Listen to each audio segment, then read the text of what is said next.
কেউ আপনাকে এসে বলবেন যে নবীজি জন্মগ্রহণ করেছেন, আপনি কি খুশি না?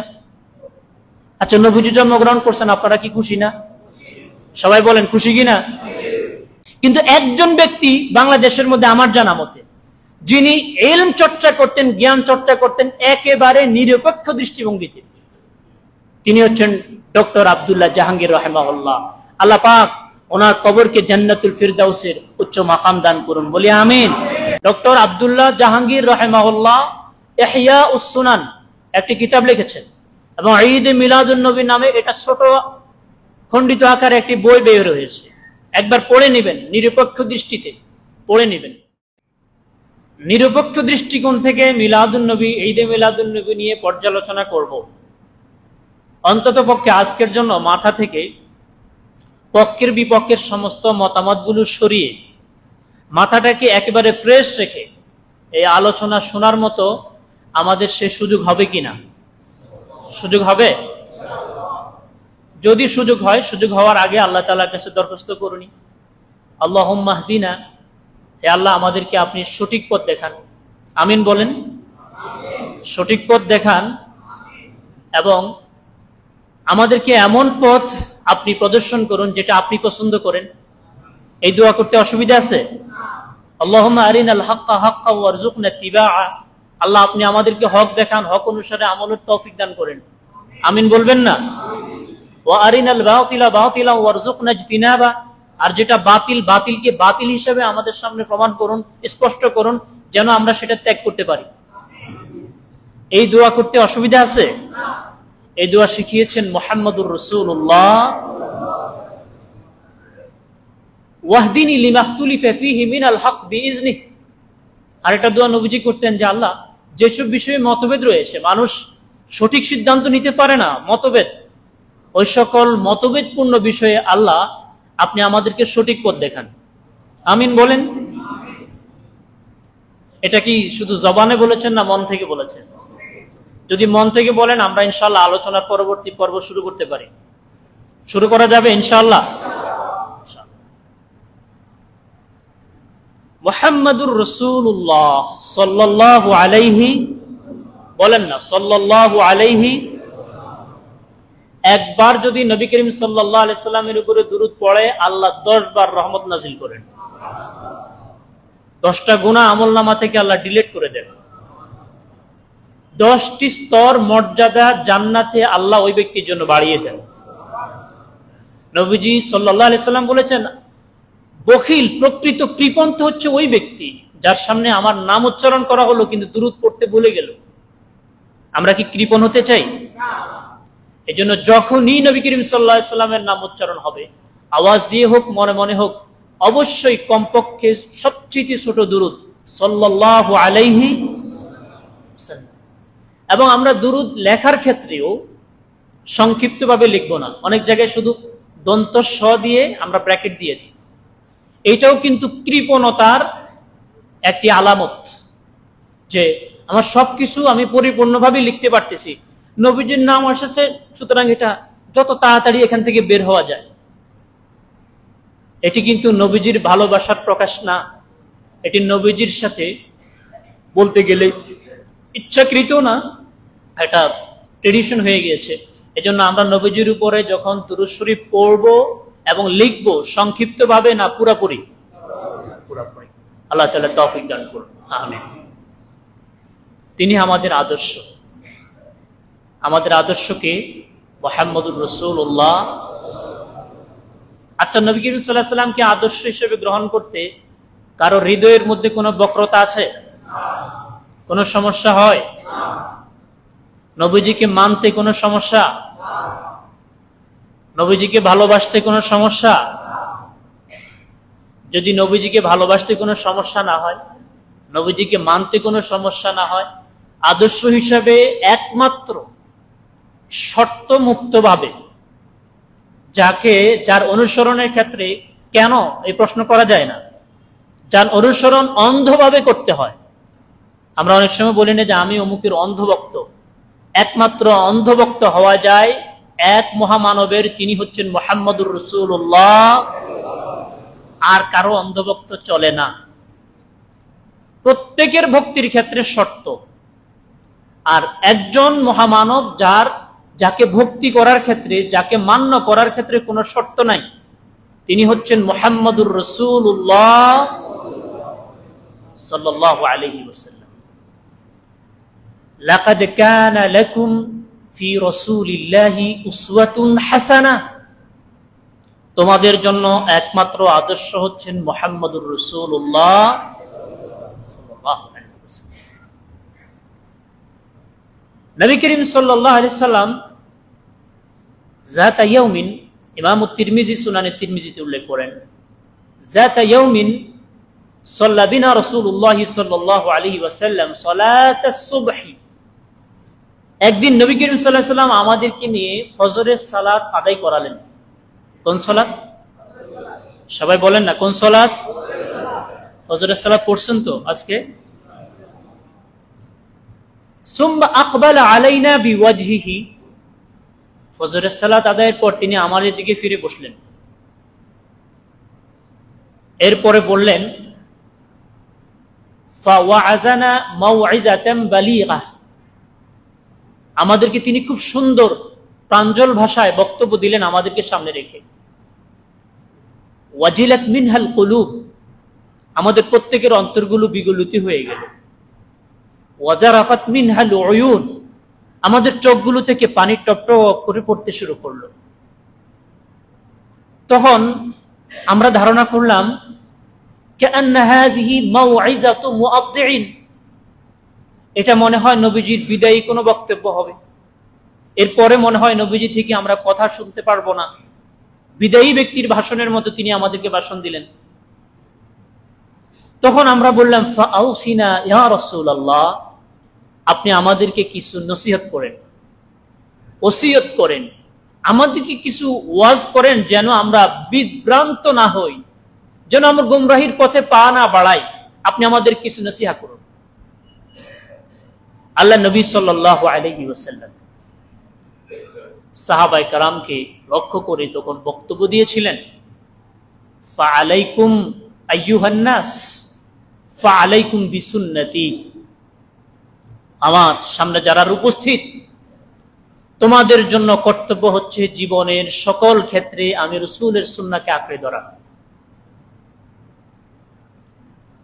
ইন্নাহু মান ইয়াইশ মিনকুম বা'দি ফাসায়ারা ইখতিলাফান কাসীরা, তিনি বলেছেন যে আমি পৃথিবী থেকে চলে যাওয়ার পরে তোমরা যারা জীবিত থাকবে, তখন তোমরা ফাসায়ারা ইখতিলাফান কাসীরা, তখন তোমরা দেখবে নানান বিষয়ে নানান মত, নানান পথ তোমরা দেখবে। কে বলেছেন? বলেন না, কে বলেছেন? আমার দুনিয়া থেকে চলে যাওয়ার পরে তোমরা নানান মত, নানান পথ তোমরা দেখবে। এমত অবস্থায় কি করবে? ফাআলাইকুম বিসুন্নতি, তোমাদের জন্য আবশ্যক হচ্ছে জীবনের সকল ক্ষেত্রে আমি রাসূলুল্লাহর সুন্নাহকে আঁকড়ে ধরা। সুবহানাল্লাহ বলেন নাই?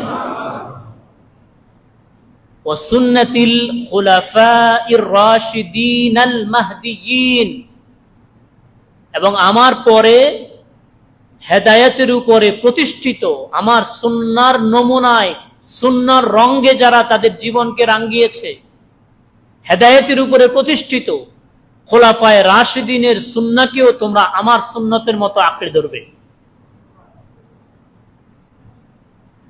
ফাআলাইকুম বিসুন্নতি ওয়া সুন্নাতিল খুলাফাইর রাশিদিনাল মাহদিয়িন তামাসসাকু বিহা ওয়া আদ্দু আলাইহা বিন নওয়াজিস, এই সুন্নাহগুলোকে আমার এবং খোলাফায়ের রাশিদিনের সুন্নাহকে মাড়ির দাঁত দিয়ে কামড়ে ধরে রাখবে। কিসের দাঁত দিয়ে? অর্থাৎ শক্ত করে মাড়ির দাঁত দিয়ে সুন্নাহকে কামড়ে ধরবে। ডানেও নড়বে না, বামেও না, ডানেও না, বামেও না, মাড়ির দাঁত দিয়ে সুন্নাহকে কামড়ে ধরে রাখবে। ফাআলাইকুম বিসুন্নতি ওয়া সুন্নাতিল খুলাফাইর রাশিদিনাল মাহদিয়িন তামাসসাকু বিহা ওয়া আদ্দু আলাইহা বিন নওয়াজিস ওয়া ইয়্যাকুম ওয়া মুহদাসাতিল উমুর, পাশাপাশি দ্বীনের মধ্যে, ইসলামের মধ্যে নতুন নতুন আবিষ্কার থেকে বিরত থাকবে। কে বলেছেন? বলেন বলেন, কে বলেছেন? কেন বিরত থাকবে তিনি ব্যাখ্যা দিচ্ছেন।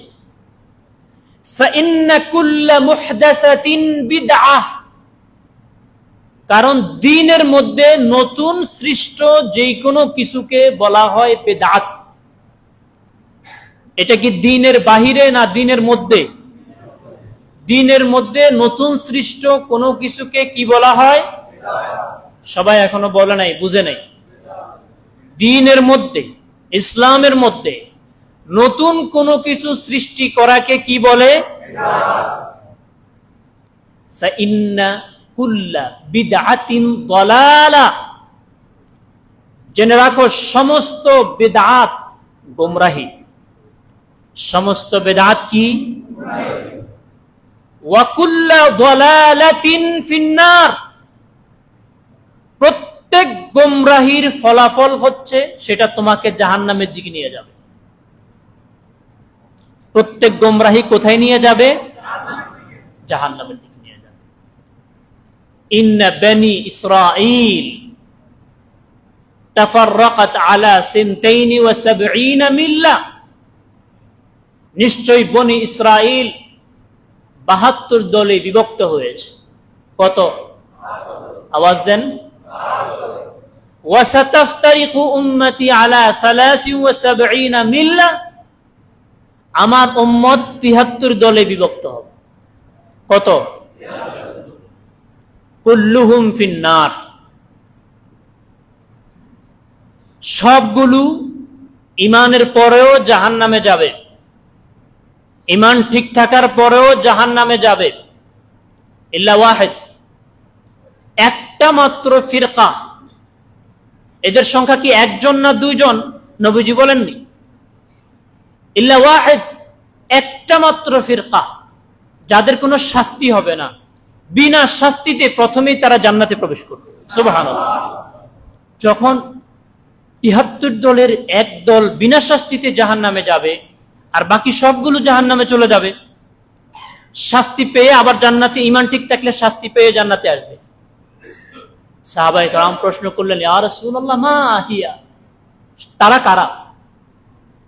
নবীজি সাল্লাল্লাহু আলাইহি ওয়াসাল্লাম বললেন, মা আনা আলাইহি ওয়া আসহাবি, যেই মত, যেই পথ, যেই আমল, যেই আকীদার উপরে আমি এবং আমার সাহাবায়ে কেরাম প্রতিষ্ঠিত, যারা এটার উপরে প্রতিষ্ঠিত থাকতে পারবে বিনা শাস্তিতে তারা জান্নাতে প্রবেশ করবে।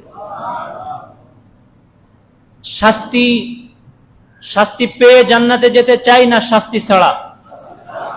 শাস্তি কিছু পেয়ে না শাস্তি ছাড়া জান্নাতে যেতে চাই?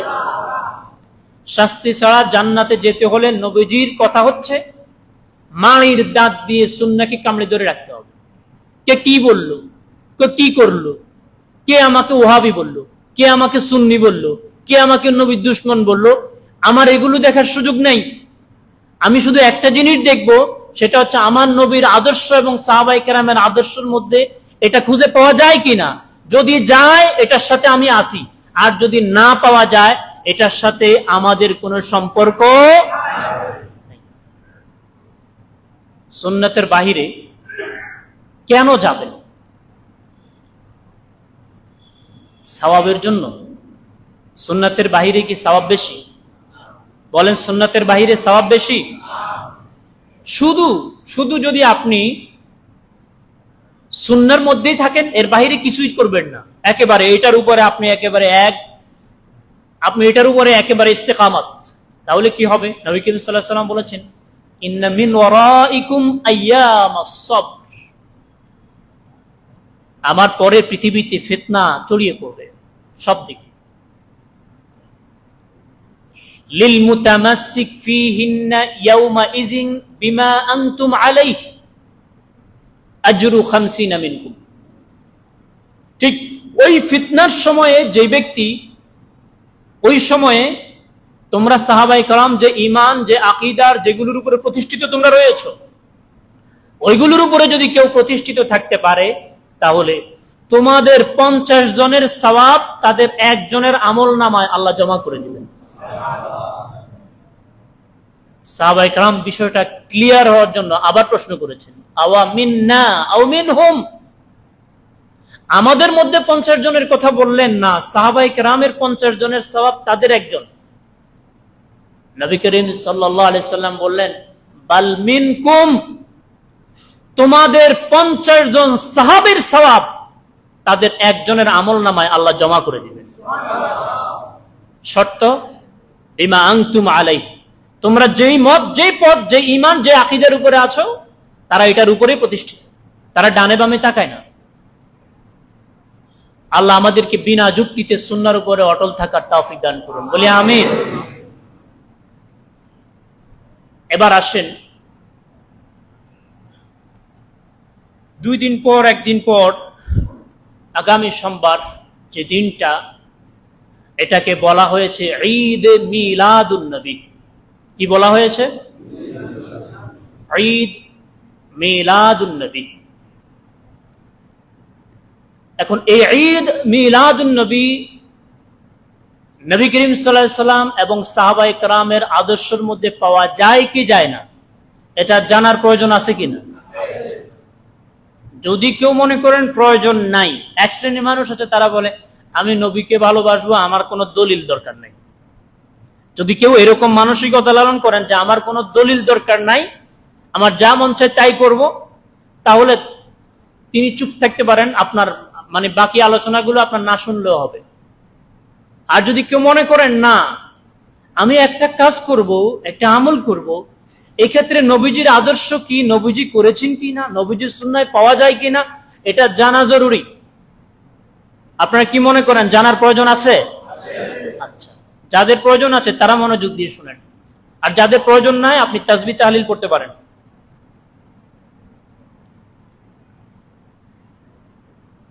এটি যদি ইবাদত হয়, কি হয়? ইবাদত।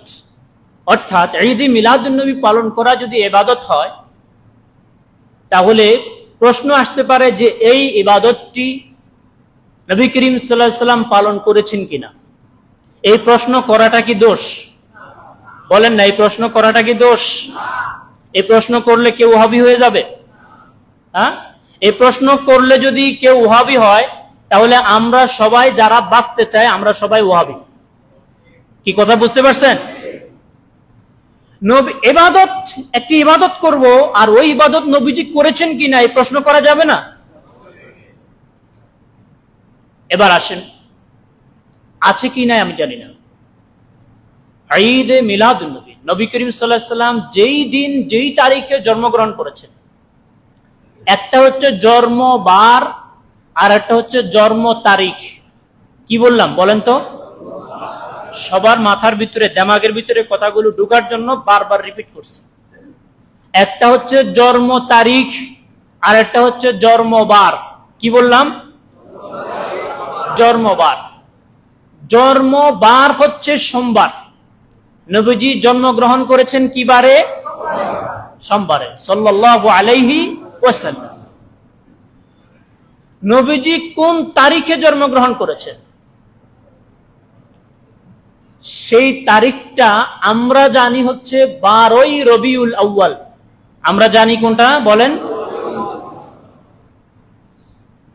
কিন্তু নবীজি কোন তারিখে জন্মগ্রহণ করেছেন সেই নিয়ে ঐতিহাসিক শারহিন, যারা হাদিসের ব্যাখ্যাকার, তারা অন্তত পক্ষে 14 থেকে 15টা মতামত উল্লেখ করেছেন। কয়টা? ডক্টর আব্দুল্লাহ জাহাঙ্গীর রাহিমাহুল্লাহ ইহয়া উস-সুনান একটি কিতাব লিখেছেন, এবং ঈদ মিলাদুন নবী নামে এটা ছোট খণ্ডিত আকারে একটি বই বের হয়েছে। একবার পড়ে নেবেন, নিরপেক্ষ দৃষ্টিতে পড়ে নেবেন। প্রায় 12টি মতামত তিনি সেখানে উল্লেখ করেছেন নবীজি কোন তারিখে জন্মগ্রহণ করেছেন। তো 12টি মতামত দ্বারা আমরা বুঝতে পারলাম যে নবীজি কোন তারিখে জন্মগ্রহণ করেছেন সেটা নিশ্চিতভাবে জানার সুযোগ কি? কথা বলেন, সুযোগ নাই। ওই 12টি মতামতের একটা মত হচ্ছে 12ই রবিউল আউয়াল। তার মধ্যে আবার ঐতিহাসিকগণ এবং জ্যোতির্বিজ্ঞানী যারা আছে তারা আবার এগুলোর মধ্যে কোনটা বেশি, কোন মতটা বেশি শক্তিশালী তারা প্রাধান্য দেওয়ার জন্য চেষ্টা করেছে, যে কোন মতটা সঠিকতার বেশি কাছাকাছি। আর রাহিকুল মাখতুম বিশ্ববিখ্যাত সিরাত গ্রন্থ এবং গোটা পৃথিবীতে যেই কিতাবটি লিখে লেখক শ্রেষ্ঠ পুরস্কার পেয়েছেন, স্বর্ণপদক পেয়েছেন, আর রাহিকুল মাখতুম, ওই লেখক নবীজির জন্ম তারিখের মধ্যে যতগুলো মতামত আছে এই মতামতগুলোর মধ্যে তিনি একটি মতকে সবচেয়ে সঠিক হওয়ার সম্ভাবনা বেশি বলেছেন। সেই মতটি হচ্ছে 8ই রবিউল আউয়াল, রবিউল আউয়াল মাসের 8 তারিখ। রবিউল আউয়াল মাসের কয় তারিখ? আরে বলেন না ভাই। আচ্ছা, আলোচনা কি কঠিন হয়ে যাচ্ছে? রবিউল আউয়াল মাসের কয় তারিখ? বিশেষ কারণে বা কোনো রাষ্ট্রীয় কোনো কারণে কোনো একটা সময় ওই 12টা মতের একটা মত 12 রবিউল আউয়াল কেউ গ্রহণ করেছিল। গ্রহণ করার কারণে ওই মতটাই জনসাধারণের মধ্যে প্রসিদ্ধতা লাভ করে। কিন্তু তাৎপর্যের বিচারে এবং ঐতিহাসিক এবং জ্যোতির্বিজ্ঞানীদের বিচারে যেই মতটা বেশি শক্তিশালী সেটা হচ্ছে রবিউল আউয়াল মাসের 8 তারিখ। এতগুলো বিষয় দিয়ে আমরা বুঝতে পারলাম নবীজির যুগে নবীজি সাল্লাল্লাহু আলাইহি সাল্লাম যদি তার জন্ম পালন করতেন এবং সাহাবায়ে কেরাম যদি পালন করতেন তাহলে ওই তারিখ নিয়ে এত রকমের মতভেদ হওয়ার কোনো সুযোগ কি ছিল? যেমন আমরা আশুরার রোজা রাখি না, মুহররমের কয় তারিখে রাখি? 10 তারিখ আশুরার রোজা। আচ্ছা, কেউ কি আলেমরা কেউ বলছে না এটা মুহররমের 10 তারিখে হবে না, এটা মুহররমের 20 তারিখে হবে? কেউ বলছে কোনোদিন? বলে নাই। কারণ এটা নবীজি পালন করেছেন, সাহাবায়ে কেরাম এটা করেছেন, সবাই দেখেছে, হাদিসে ক্লিয়ার। এরপরে আমরা আরাফার রোজা রাখি না, যেই দিন আরাফা সেদিন রাখি। এমন না কেউ বলে না যে জিলহজ মাসের 21 তারিখে আরাফার রোজা, কেউ বলে? কেন বলে না? কারণ এটা প্রমাণিত, এটা পালন করা এসেছে, পালন করেছে প্রজন্ম থেকে প্রজন্ম। তো নবীজি সাল্লাল্লাহু আলাইহি ওয়াসাল্লাম তিনি যদি জন্মদিবস পালন করতেন 12 রবিউল আউয়াল উপলক্ষে তাহলে ওই তারিখ এবং জন্ম তারিখ নিয়ে মতভেদ করার কোনো সুযোগ, কি কথা বলেন, কোনো সুযোগ ছিল না। এতগুলো মতভেদ দ্বারা বোঝা যাচ্ছে যে জন্ম তারিখ পালন করা বিশ্বনবীর সুন্নাতে আমরা খুঁজে পাইনি। আমি না, শুধু খুঁজে পাইনি ইমাম আবু হানিফা। আমরা কোন মাযহাবের অনুসারী? ইমাম আবু হানিফা রাহমাতুল্লাহ আলাইহি থেকে একটা মত দেখাইতে বলবেন, ইমাম আবু হানিফা রাহমাতুল্লাহ আলাইহি কবে ঈদে মিলাদুন্নবী পালন করেছেন? কিয়ামতের আগ পর্যন্ত সময় থাকলো, কিয়ামতের আগের দিন পর্যন্ত খুঁজে পাবে না। কারণ ইমাম আবু হানিফা রাহমাতুল্লাহ আলাইহির যুগে এটা ছিলই না, তিনি জানতেনই না ঈদে মিলাদুন্নবী কি, বুঝতেনই না। ইমাম মালিক রাহমাতুল্লাহ আলাইহি, হানাফি মাযহাবের পরবর্তী ইমাম হচ্ছে ইমাম মালিক, মালিকি মাযহাবের ইমাম, তার থেকে এটা পাওয়া যায় না, তিনিও জানতেন না। ইমাম শাফির যুগে নাই, ইমাম আহমদ বিন হাম্বলের যুগে নাই। পরবর্তীতে হাদিসের যে কিতাব ইমাম বুখারী, ইমাম মুসলিম, ইমাম তিরমিজি, ইমাম আবু দাউদ, ইমাম নাসাই, ইমাম ইবনু মাজাহ, ইমাম ইবনু হিব্বান, ইমাম ইবনু খুজাইমা, হাদিসের এত এত ইমামরা যারা আছে তাদের জীবনী, তাদের থেকে একটি লফজ কথা, একটি শব্দ কথা কিয়ামতের আগ পর্যন্ত কেউ বের করতে পারবে না। তারা এটা জানতেন না, তাদের যুগে এটা শুরু হয়নি। তো তারা যদি, এবং খোলাফায়ে রাশিদিনের কথা তো বলার অপেক্ষা রাখে না, আবু বকর, ওমর, উসমান, আলী রিদওয়ানুল্লাহি তাআলা আলাইহিম আজমাইন, তাদের আদর্শের মধ্যে নাই, সাহাবায়ে কেরামের আদর্শের মধ্যে নাই, ইমামদের আদর্শের মধ্যে নাই, বুখারী, মুসলিম, তিরমিজি, নাসাই, ইবনে মাজাহ, আবু দাউদ, তাদের কারো জীবনীতে আদর্শের মধ্যে নাই, নবীজির আদর্শের মধ্যে নাই। তারা শব্দটাই জানতেন না। আপনি বুখারীর আপনি কিতাব খুলবেন, দেখবেন লেখা বাবু ঈদুল আযহা, বাবু ঈদুল ফিত্র, ঈদুল ফিতরের অধ্যায়, ঈদুল আযহার অধ্যায়। তাহলে ইমাম বুখারী এরকম একটা অধ্যায় কায়েম করতে পারলেন না, বাবু ঈদ মিলাদুন নবী? কি কোনো অসুবিধা ছিল? কেন নাই? বুঝলাম ইমাম বুখারীর শর্তে হাদিসে আসে নাই, ইমাম মুসলিম তো করতে পারতেন, বাবু ঈদ মিলাদুন নবী, মুসলিমেও নাই। ইমাম তিরমিজি তিনি প্রত্যেকটা অধ্যায়ের ক্ষেত্রে আলাদা আলাদা বাবু মা জাআ আন ঈদ মিলাদুন নবী দিতে পারতেন, দিয়েছেন, দেন কেউই দেননি। তাহলে যেটা নবীজির আদর্শ নেই, সাহাবায়ে কেরামের আদর্শ যেটা নেই, খোলাফায়ে রাশিদিনের আদর্শ যেটা নেই, কুতুবুস সিত্তার ইমামদের আদর্শের মধ্যে যেটা নেই, সেটার সাথে ইসলামের দূরতম ন্যূনতম কোন সম্পর্ক, কি কথা বুঝে আসছে? সেটার সাথে ইসলামের দূরতম ন্যূনতম কোন সম্পর্ক। আচ্ছা, আমি যদি এখন বলি আমি রসুলকে ভালোবাসি, বলতেই পারি, কিন্তু আমি যে আসলে সত্যিকার অর্থে রাসূল সাল্লাল্লাহু আলাইহি ওয়াসাল্লামকে ভালোবাসি, এটার কোনো সার্টিফিকেট আল্লাহর পক্ষ থেকে কোনো সার্টিফিকেট আছে? কথা বলেন না কেন ভাই? কথা কি বুঝতেছেন? আপনারা বুঝতেছেন কথা? আমি যদি বলি আমি আল্লাহর নবী সাল্লাল্লাহু আলাইহি ওয়াসাল্লামকে জীবন থেকে বেশি ভালোবাসি, এটা আমার জবানের কথা হতে পারে, কিন্তু আমার এই কথার কোনো দলিল কোরআন এবং হাদিসের মধ্যে কি আছে? নেই। আল্লাহর নবী সাল্লাল্লাহু আলাইহি সাল্লামকে যারা ভালোবেসেছেন বলে আল্লাহ যাদেরকে ব্যাপারে ভালোবাসার সাক্ষী দিয়েছেন, তারা হচ্ছে আবু বকর, ওমর, উসমান, আলী, সাহাবায়ে কেরাম রিদওয়ানুল্লাহি তাআলা আলাইহিম আজমাইন। তারা যে আল্লাহর নবীকে ভালোবাসতো এই সার্টিফিকেট দিয়েছেন কে?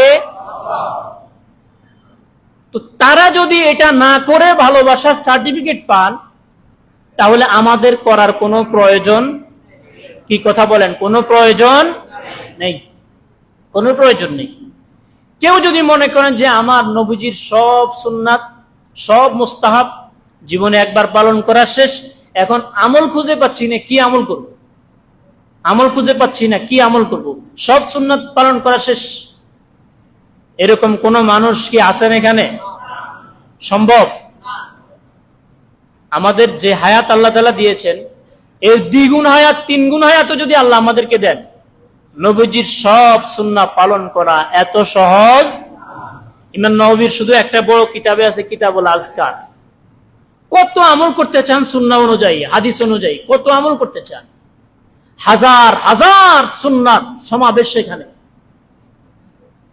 ফজরের পর থেকে মসজিদে আসা পর্যন্ত কত সুন্নাহ, কত দোয়া, 50, 60, 100-র মতো দোয়া আছে শুধুমাত্র ফজরের পর থেকে। কয়টা সুন্নাহ আদায় করেছে? সুন্নাহর খবর নাই, বেদাত নিয়ে টানাটানি। জমজমের পানি খেয়ে কুল কিনারা পাওয়া যায় না, ঘোলা পানি খাওয়ার জন্য ব্যস্ত। কোন একটা বিষয়ে এটা করলে ভালোও হতে পারে, খারাপও হতে পারে, ভালোও হতে পারে, খারাপও হতে পারে। দুনিয়াবি বিষয় যদি হয়ে থাকে তাহলে সেখানে রিস্ক নেওয়া যায়, একবার করি দেখি না, যদি ভালো হয় তো হলো, আর যদি মন্দ হয় এটা আর করলাম না। ব্যবসা, এবং ব্যবসাটা রিস্ক, করলে হয়তো খুব লাভ হবে অথবা লস হবে। মানুষ রিস্ক নেয়, ব্যবসার ক্ষেত্রে রিস্ক নিতে হয়, কিন্তু পরকালের বিষয়ে, আখিরাতের আমলের বিষয়ে, যেখানে ভালো হতে পারে আবার বিশাল আযাবও হতে পারে, এরকম জায়গার মধ্যে কোন জ্ঞানী, কোন মানুষ, বিচক্ষণ মানুষ ওই কাজে হাত দিবে? কি কথা বলেন? হাত দিবে? কারণ কি? কারণ মরে যাওয়ার পরে যদি দেখি যে আল্লাহ বলছে তুমি যা করছো এগুলো সব কিছুই হয় নাই, বরং এইসব ভালো মনে করে করছো, এগুলা গুনাহ জমা হয়েছে। এবার আল্লাহর কাছে যদি বলে আল্লাহ তুমি আমার দুনিয়াতে পাঠাও, এবার একেবারে তোমার নবীর সুন্নাহর বাইরে একটাও করব না, দুনিয়াতে পাঠাই দিবেন আল্লাহ? দুনিয়াতে পাঠাবেন? কোনো সুযোগ নেই। এজন্য পরকালের কোনো বিষয় নিয়ে যখন আমার সামনে, আমি সাধারণ মানুষ, এটা করলে ভালো হতে পারে, খারাপও হতে পারে, আমি নির্ণয় করতে পারছি না। যে বুঝে ফেলেছেন সঠিক, তার জন্য আলহামদুলিল্লাহ। আর যে এখনো বুঝেন না যে বিষয়টা ভালো হতে পারে, খারাপও হতে পারে, আমার কাছে বিষয়টা বুঝে আসছে না, তার জন্য নিয়ম হচ্ছে আপনি ওই কাজের দিকে অগ্রসর হবেন না। কারণ এটা করলে যদি খারাপ হয় তাহলে আপনার জন্য শাস্তি অপেক্ষা করছে। আল্লাহ আমাদেরকে বোঝার তৌফিক দান করুন, বলি আমিন। জীবনের সকল ক্ষেত্রে। নবীজির সাহাবী কি বলেছেন জানেন? যে এক একটা বছর পার হবে, এক একটা সময় পার হবে, সমাজের যারা বৃদ্ধ, বয়স্ক, বড়রা বেদাতের উপরে তারা বৃদ্ধ হবে, ছোটরা বেদাতের উপরে, ফিতনার উপরে তারা বড় হবে। এটা এমন একটা সময় হবে, ওই সময়ে মানুষেরা যদি কেউ সুন্নাহর কথা বলে, বেদাতের বিপক্ষে বলে, তখন সমাজের মানুষেরা আশ্চর্য হয়ে বলবে, ক্বালু গুয়্য়িরাতিস সুন্নাহ, হায় হায়, সুন্নাত তো শেষ করে দিল, ধ্বংস করে দিল, সুন্নাহ শেষ। সাহাবীরা বলেন, তারা যেটাকে সুন্নাহ ভেবে বসে আসছে, অথচ এটা হচ্ছে বেদাত। ক্বালু, তারা বলল যে ও মাতা যালিকা ইয়া আবা আব্দুর রহমান, এই অবস্থা কখন হবে?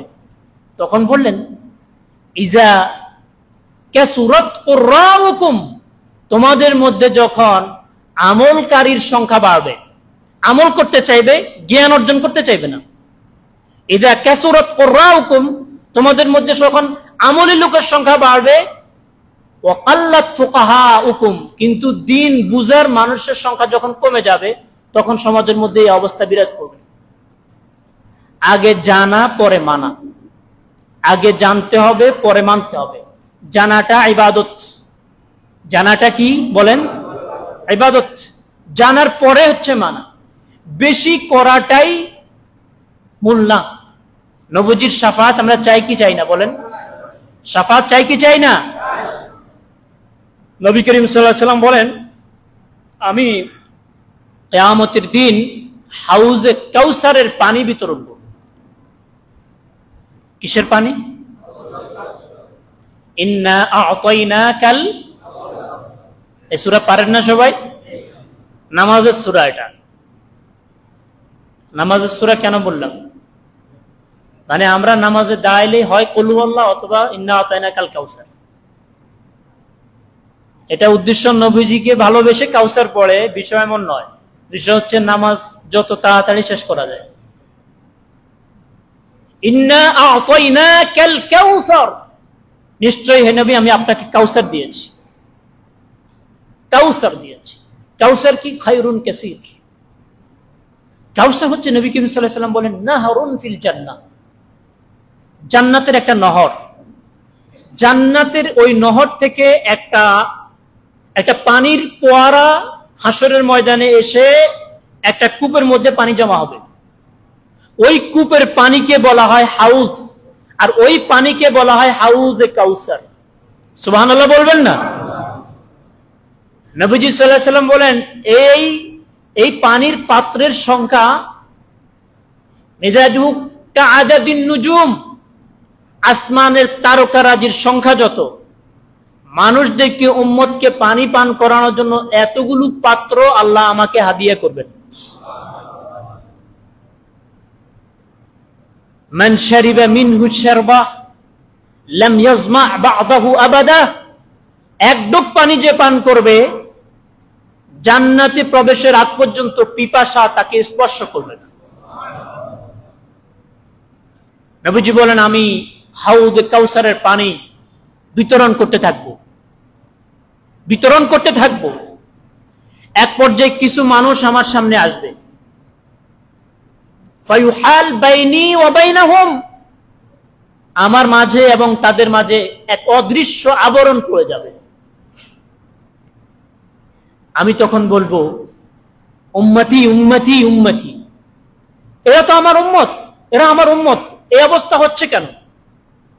ফায়ুকাল, হাদিস, বিশুদ্ধ হাদিস, ফায়ুকাল, তখন আওয়াজ দিয়ে আমাকে বলা হবে, ইয়া মুহাম্মদ ইন্নাকা লা তাদরি, মুহাম্মদ আপনি জানেন না, ইন্নাহুম আহদাসু বা'দাক, এরা আপনার পরে আপনার দেওয়া দ্বীন এবং ইসলামের বিধিবিধানের উপরে সন্তুষ্ট হতে পারেনি।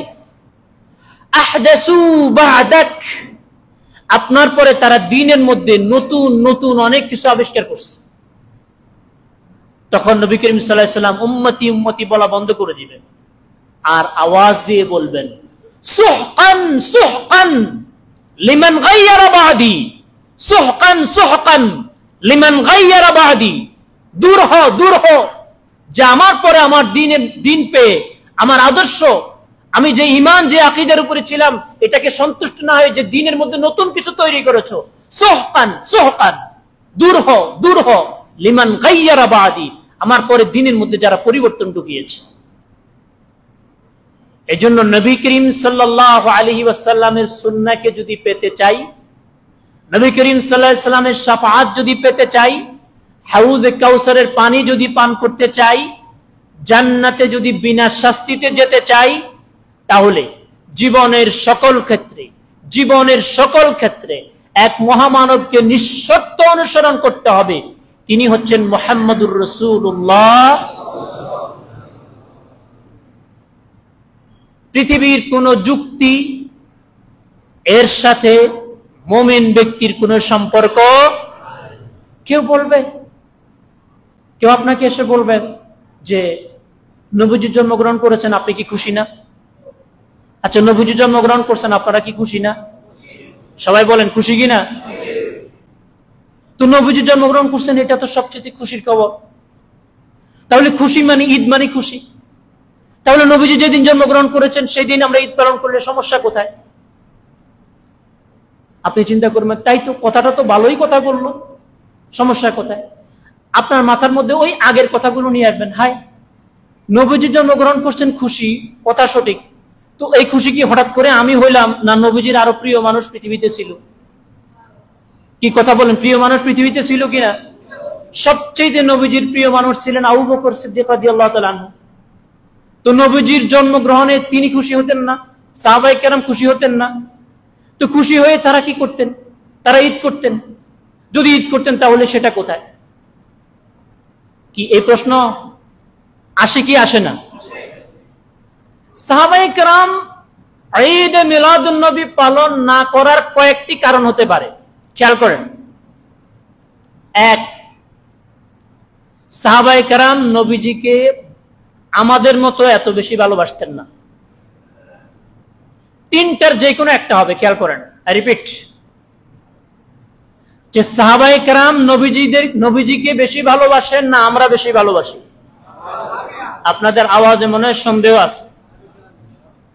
নবীজিকে আমরা বেশি ভালোবাসি না সাহাবায়ে কেরাম বেশি ভালোবাসতেন? ঈদে মিলাদুন নবী সাহাবায়ে কেরাম পালন না করার এটি একটা কারণ হতে পারে যে তারা নবীজিকে ভালোবাসতেন, তবে আমাদের থেকে কম। এটা কি কখনো সম্ভব? আচ্ছা, এক নাম্বারটা হলো না। দুই নাম্বার হতে পারে তারা ভালোবাসতেন ঠিক, কিন্তু আমাদের ভিতরে যে জ্ঞান, আমরা যে ইলম আমাদের ভিতরে এসেছে, সাহাবায়ে কেরামের ভিতরে এত ইলম ছিল না। হ্যাঁ, ছিল কাছাকাছি। তাইলে আমাদের থেকে বেশি ভালোবাসতেন, এবং সাহাবায়ে কেরাম আমাদের থেকে নবীজিকে বেশি ভালোবাসতেন, এই কথা সঠিক। আমাদের থেকে তাদের বেশি ইলম ছিল, এই কথা সঠিক। তিন নাম্বার হচ্ছে আমাদের থেকে বেশি ভালোবাসতেন, আবার আমাদের থেকে তারা জ্ঞানও বেশি ছিলেন। এরপরেও তারা এটা পালন না করার মানে যে তারা বিষয়টাকে ইচ্ছাকৃত বর্জন করেছেন। ইচ্ছাকৃত তারা এই কাজটাকে বেদাত মনে করে এটা বাদ দিয়েছেন। এই তিনটার কারণের বাহিরে কোনো কারণ হওয়ার কোনো সুযোগ আছে? জ্ঞানেও বেশি, ভালোবাসায়ও বেশি, তাহলে কেন করেন নাই? যদি এমন হয় যে হঠাৎ করে আমরা জানলাম তারা জানে নাই, তাহলে আমাদের জ্ঞান বেশি হলো। আল্লাহ সুবহানাহু ওয়া তাআলা জীবনের সকল ক্ষেত্রে বিনা যুক্তিতে হাউজে কাউসারের পানি পানের আশায়, নবীজির শাফাআত পাওয়ার আশায়, বিনা যুক্তিতে সকল ক্ষেত্রে এক মহামানবের অনুসরণের তৌফিক দান করুন। তিনি হচ্ছেন মুহাম্মদুর রাসূলুল্লাহ সাল্লাল্লাহু আলাইহি ওয়াসাল্লাম। আল্লাহ পাক আমাদেরকে বুঝার, শোনার এবং আমল করার তৌফিক দান করুন বলি আমিন। এবং এই বিষয়ে নিরপেক্ষ দৃষ্টিভঙ্গিতে আরো কিছু জ্ঞান যদি অর্জন করতে চান, প্রফেসর ডক্টর আনম খন্দকার আব্দুল্লাহ জাহাঙ্গীর রাহিমাহুল্লাহর লিখিত ঈদ মিলাদুন নবীর একটি বই আছে, ছোট্ট বই, বইটা পড়ে নিবেন। আমার জানা মতে বাংলাদেশের মধ্যে অনেক সময় আমাদেরও নিজের অনিচ্ছায় হয়ে যায় যে কেন যেন মনে হয় আমি কোনো এক পক্ষের দিকে চলে যাচ্ছি। কিন্তু একজন ব্যক্তি বাংলাদেশের মধ্যে আমার জানা মতে যিনি ইলম চর্চা করতেন, জ্ঞান চর্চা করতেন একেবারে নিরপেক্ষ দৃষ্টিভঙ্গিতে, তিনি হচ্ছেন ডক্টর আব্দুল্লাহ জাহাঙ্গীর রাহিমাহুল্লাহ। আল্লাহ পাক ওনার কবরকে জান্নাতুল ফিরদাউসের উচ্চ মাকাম দান করুন, বলি আমিন। ওনার বইগুলো পড়বেন। আপনার ঝিনাইদহের এবং বাংলাদেশের মানুষের গর্ব করার মতো একজন ব্যক্তিত্ব তিনি। আল্লাহ তাআলা ওনাকে জান্নাতুল ফিরদাউসের আলা মাকাম দান করুন। এই বিষয়ে ওনার বইটা আপনারা যারা বিস্তারিত জ্ঞান অর্জন করতে চান তারা পড়ে নেবেন। আল্লাহ আমাদেরকে সকল ক্ষেত্রে বোঝার এবং আমল করার তৌফিক দান করুন। হাদা মা ইনদি ওয়াল ইলমু ইনদাল্লাহ সুবহানাকাল্লাহুম্মা বিহামদিক আশহাদু আল্লা ইলাহা ইল্লা আনতা আস্তাগফিরুকা ওয়া আতুবু